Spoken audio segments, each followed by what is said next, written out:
इस्लाम में जिन्हों को शैतान कहा जाता है। कुरान के मुताबिक जिन्न आग से बनी आत्माएं होती हैं। तो चलिए शुरू करते हैं आज का वीडियो। इसी तरह की इस्लामिक घटनाओं और वाक्य से रूबरू होते रहने के लिए आज ही सब्सक्राइब करें हमारे चैनल इस्लाम हिस्ट्री को और साथ ही बेल आइकॉन को प्रेस करें। प्यारे दोस्तों, एक आदमी सूखे पत्ते की तरह इधर उधर भटक रहा था। उसका नाम शरीफ अहमद था और अपने नाम की तरह ही वह शरीफ इंसान था। चलते चलते शरीफ अहमद थक गया था। वह कई दिनों का भूखा था। उसकी आंखों के सामने अंधेरा छा रहा था और कल से उसके हलक में पानी का एक कतरा भी न गया था। अचानक उसकी आंखों के सामने अंधेरा छा गया और वो लड़खड़ाता हुआ जमीन पर जा गिरा। और जमीन पर गिरते हुए उसे हैरानी हुई, क्योंकि एक कमीने को गिरने के लिए बहुत सारी जगह मिल जाती है, लेकिन शरीफ और ईमानदार आदमी को गिरने के लिए एक पाक साफ जमीन भी नहीं मिलती। वह जहां गिरा था वहां एक दरवाजा था।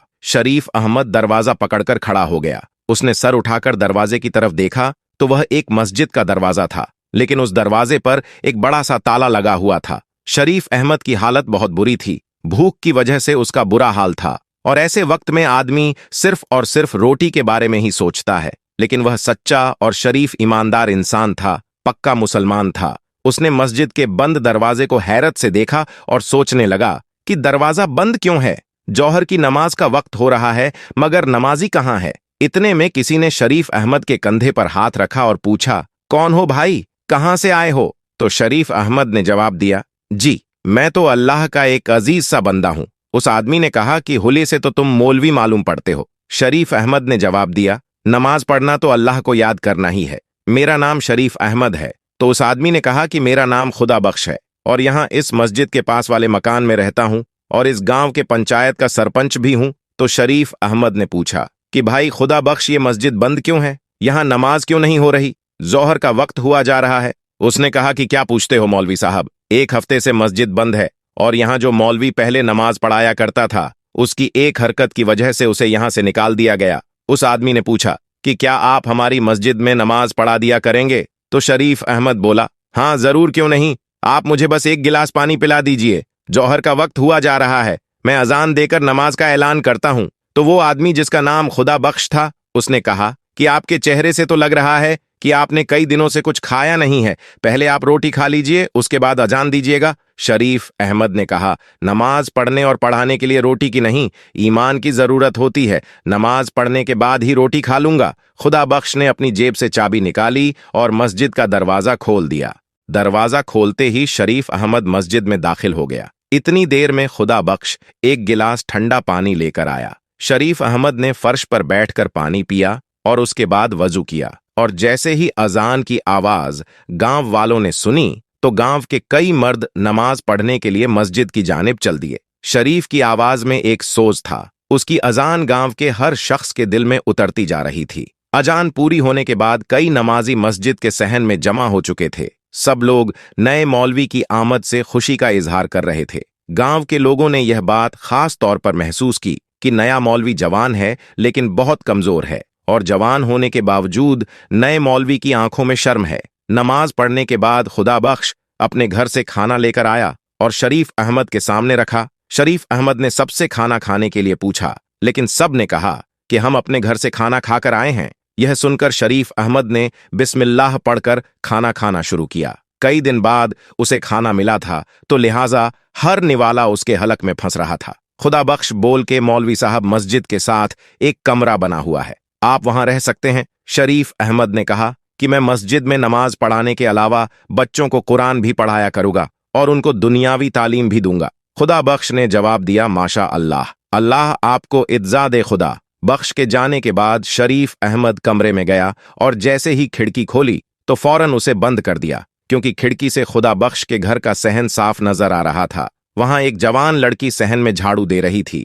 अब जैसे ही शरीफ अहमद ने खिड़की खोली तो उसकी नजरें भी उस लड़की से जा टकराई गईं और लिहाजा घबराकर शरीफ अहमद ने खिड़की बंद कर दी। खिड़की बंद करके बिस्तर पर आकर बैठ गया। कुछ महीनों में ही शरीफ अहमद की सारे गांव में इज्जत होने लगी। लोग कहते हैं कि मौलवी जवान तो है, मगर नीयत में खोट नहीं है। पराई बहू बेटियों को जरा भी आंख उठाकर नहीं देखता। और उस दिन के बाद शरीफ अहमद ने अपने कमरे की खिड़की दोबारा कभी नहीं खोली। वो सारी सारी रात गर्मी में गुजार देता मगर खिड़की न खोलता। हर नमाज के बाद शरीफ अहमद अल्लाह से गिड़गिड़ाता कर दुआ मांगता कि अल्लाह मेरी नीयत में खोट नहीं है, लेकिन ये मजहर जवानी मेरा पीछा नहीं छोड़ता है। ये मुझे बार बार बहकाती है। जब तक मैं किसी शरीफ जादी से निकाह न कर लूं, तू मेरी हिफाजत फरमा, मुझे हर किस्म के गुनाह से बचा। रोते रोते शरीफ अहमद की दाढ़ी आंसुओं से तर हो जाती है। एक दिन असर की नमाज के बाद खुदा बख्श घबराया हुआ मस्जिद में आया। शरीफ अहमद मस्जिद में बैठा कुरान पाक की तिलावत कर रहा था। वो कहने लगा, बेटा जरा मेरे बेटे हंसू को आकर देखो, वह अजीब अजीब हरकतें करने लगा है। कभी वह अपना सिर दीवारों से टकराने लगता है तो कभी उसके मुंह से अजीबोगरीब आवाजें निकलती हैं। जल्दी चलो बेटा, मेरे बेटे को देख लो, उसकी मां बहुत परेशान है। शरीफ अहमद खुदा बख्श के साथ उसके घर की तरफ दौड़ पड़ा। जब कमरे में दाखिल हुआ तो उसने देखा कि 14 साल का एक लड़का चारपाई पर लेटा है। उस लड़के के हाथ पैर चारपाई के साथ बंधे हुए हैं। उसके सिरहाने उसकी मां बैठी हुई है और पास ही में वह लड़की खड़ी है जिसे शरीफ अहमद ने पहले दिन खिड़की से देखा था। शरीफ की नजर पड़ी तो उसने फौरन अपनी आंखें नीचे कर लीं और उसने कहा कि मुझे एक गिलास पानी लाकर दो। शरीफ अहमद को पानी का गिलास दे दिया गया। अब आप लोग दीवार के साथ खड़े हो जाइए और कोई भी मेरे काम में दखल नहीं देगा। इसके बाद शरीफ अहमद ने हंसू के हाथ और पैर खोल दिए और फिर कुरानी आयत की तिलावत शुरू की। शरीफ अहमद ने बुलंद आवाज में कुरान मजीद की तिलावत शुरू की। शरीफ अहमद इलाज कर ही रहा था कि हंसू के मुंह से एक अनजानी सस कड़क आवाज निकली। कौन है तू? क्यों मुझे तंग कर रहा है? शरीफ ने कहा। तू कौन है? इस मासूम बच्चे को क्यों तंग कर रहा है? जिन्न जोर से दहाड़ा और बोला, इस बच्चे ने, इसके दोस्तों ने मुझे बहुत परेशान किया है, मुझे जख्मी किया है। तो शरीफ बोला कि इस बच्चे ने तुम्हें तंग कैसे किया? तुम्हें कैसे जख्मी किया था? तो वो जिन्न ने बोला, कल जब मैं इस गांव से गुजर रहा था उस वक्त मैं एक जानवर के रूप में था, तो इसने और इसके शरारती दोस्तों ने मुझ पर पत्थर बरसाए। शरीफ अहमद बोला कि हाँ, यकीनन इन्होंने गलती तो की है, लेकिन इनकी गलती कि मैं तुमसे माफी मांगता हूं और यकीन दिलाता हूं कि आइंदा यह कभी किसी बेजुबान को तंग नहीं करेंगे। हंसू को सजा मिल चुकी है, मेहरबानी करके अब तुम इसे छोड़ दो, तुम्हें कसम है। बचा हुआ पानी उसके ऊपर डाल दिया। पानी डालते ही हंसू के मुंह से एक जोरदार चीख निकली और वह तड़पने लगा और कहने लगा कि हाय हाय जालिम, मुझे मार डाला, जला डाला, ये अच्छा नहीं किया तूने। इसके बाद शरीफ हंसू की तरफ बढ़ा और कहा कि तुम अब कैसे हो? तो उसने कहा,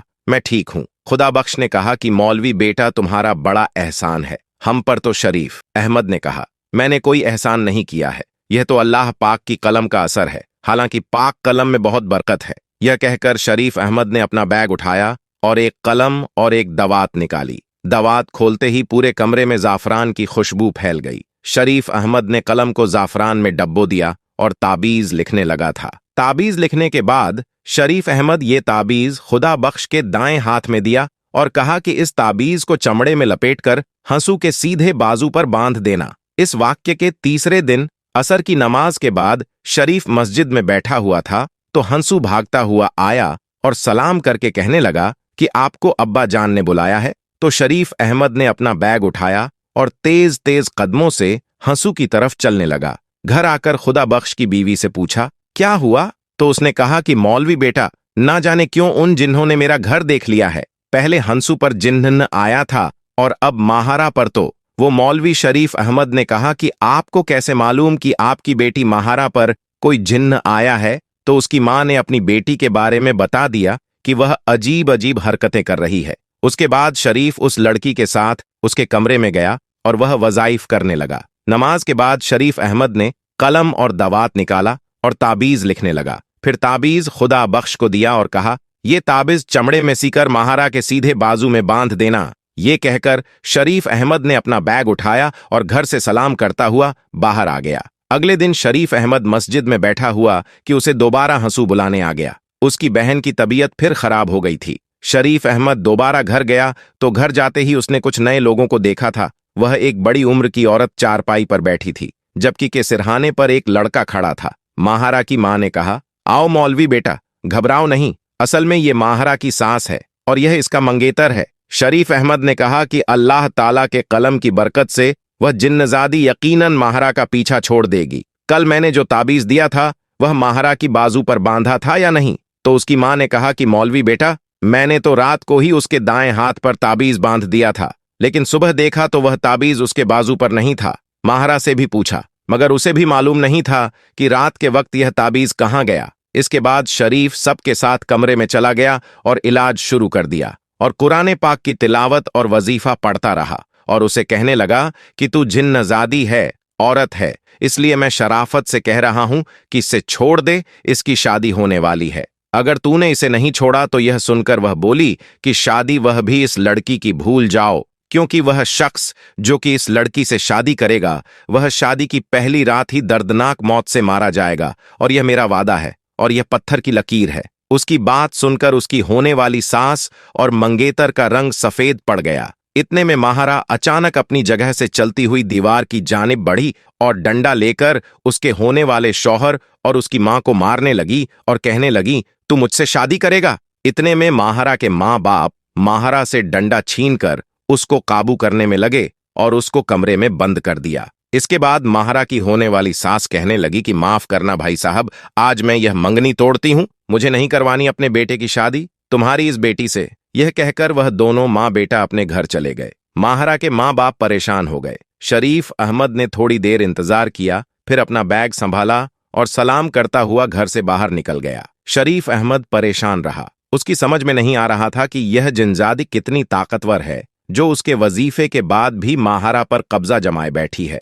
शरीफ अहमद के जायली वजीफे का भी उस जिनजादी पर कोई असर नहीं हुआ। दोस्तों, यहां पर हम आपको बता दें कि महारा पर किसी जिन्नजादी का असर नहीं था, वह तो बस ड्रामा कर रही थी। अगली सुबह शरीफ अहमद बच्चों को कुरान मजीद पढ़ा रहे थे कि अचानक हंसू भागता हुआ आया और कहने लगा कि मौलवी साहिब जल्दी चलो और उसकी बहन की तबीयत फिर खराब हो गई है। शरीफ अहमद जब उनके घर पहुंचा तो महारा की मां ने कहा कि बेटा, मेरी बेटी ठीक तो हो जाएगी ना, एक जिन्नजादी की उसका पीछा छोड़ेगी। शरीफ अहमद ने कहा कि आप फिक्र ना करें, ये जिनजादी जल्दी महारा का पीछा छोड़ देगी, अल्लाह तेरी जबान मुबारक करे। बेटा, मेरी बेटी तो पूरे गांव में बदनाम हो गई है और ऊपर से उसकी फूफी ने भी रिश्ता तोड़ दिया है। अब तू ही बता कौन करेगा मेरी बेटी से शादी। तो शरीफ अहमद बोले कि अम्मा फिक्र न करे, अल्लाह बेहतर जानता है, और यह रिश्ता खत्म हो गया तो क्या, अल्लाह इससे बेहतर रिश्ता भेजेगा। आप जाकर महारा के कमरे का दरवाजा खोले। आज मैं ऐसा वजीफा करूंगा कि वो जिनजादी चीखती हुई बाहर आ जाएगी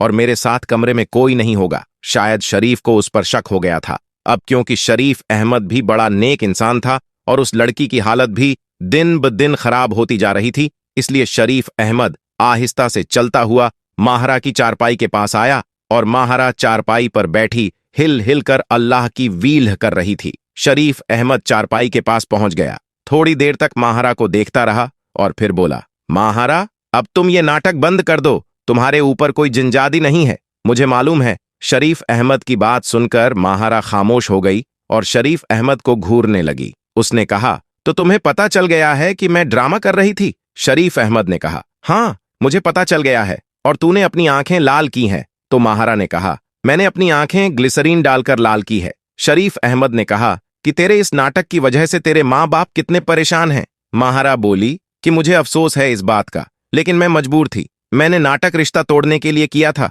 तो क्या तुझे यह रिश्ता मंजूर नहीं था? हाँ, मेरा उसके साथ कोई जोड़ नहीं था। तो शरीफ ने कहा कि अगर तुझे रिश्ता मंजूर नहीं था तो सीधे सीधे इनकार कर देती, इतना नाटक करने की क्या जरूरत थी? महारा ने कहा, मेरा रिश्ता तब किया गया था जब मैं झूले में थी और शादी के वक्त भी मुझसे नहीं पूछा जाना था। मैं 10 जमात पास हूं और उसने तो कभी स्कूल की शक्ल तक नहीं देखी। लेकिन अब तेरा क्या होगा? आसपास हर जगह तो तू मशहूर हो गई है कि तू अजीबोगरीब हरकतें करती है। यह सुनकर महारा कहने लगी, मुझसे शादी वही करेगा जिसे मालूम है कि मेरे ऊपर किसी जिनजादी का कब्जा नहीं है। शरीफ अहमद ने कहा, क्या मतलब? तो लड़की बोली, या तो तू बहुत मासूम है या फिर बन रहा है। शरीफ अहमद बोला, क्या मतलब है तेरा? शरीफ अहमद सब कुछ समझ तो गए थे लेकिन अनजान बन रहे थे। शरीफ अहमद ने कानों को हाथ लगाए और अपना बैग संभाल कर कमरे से बाहर निकल गया। क्या हुआ बेटा? महारा की मां ने कहा, बेटा क्या जिनजादी ने महारा का पीछा छोड़ दिया? तो शरीफ अहमद बोला कि जी, बहुत ही जल्दी जिनजादी महारा का पीछा छोड़ देगी। महारा की मां परेशान थी कि इससे अब शादी कौन करेगा। फूफी ने तो उसका रिश्ता तोड़ दिया है। आसपास के गांव में तो मशहूर हो गया है कि इस पर जिनजादी है और दूल्हे को यह मार डालेगी। इतने में महारा की मां बोली, बेटा तुझे तो सब कुछ मालूम ही है ना, तो क्या तू करेगा मेरी बेटी से शादी? यह सुनकर शरीफ अहमद ने कहा कि मैं आपकी बिरादरी का नहीं हूं, कहीं ऐसा ना हो कि आपकी बिरादरी के लोग बुरा मान जाएं। लड़की की मां ने कहा कि इस मुश्किल वक्त में कौन सा मेरी बिरादरी मेरे काम आई जो मैं बिरादरी का बुरा मानने के बारे में सोचो। शरीफ अहमद ने कहा, फलां गांव में मेरी खाला रहती है, मैं सवेरे जाकर उनको ले आऊंगा, आप उनसे मेरी शादी की बात कर लेना। शरीफ अहमद ने अपनी रजामंदी जाहिर करते हुए जवाब दिया था। तो दोस्तों, ये वीडियो आपको कैसा लगा? अगर पसंद आया हो तो लाइक जरूर करें और चैनल को सब्सक्राइब करना बिल्कुल ना भूलें। खुदा हाफिज।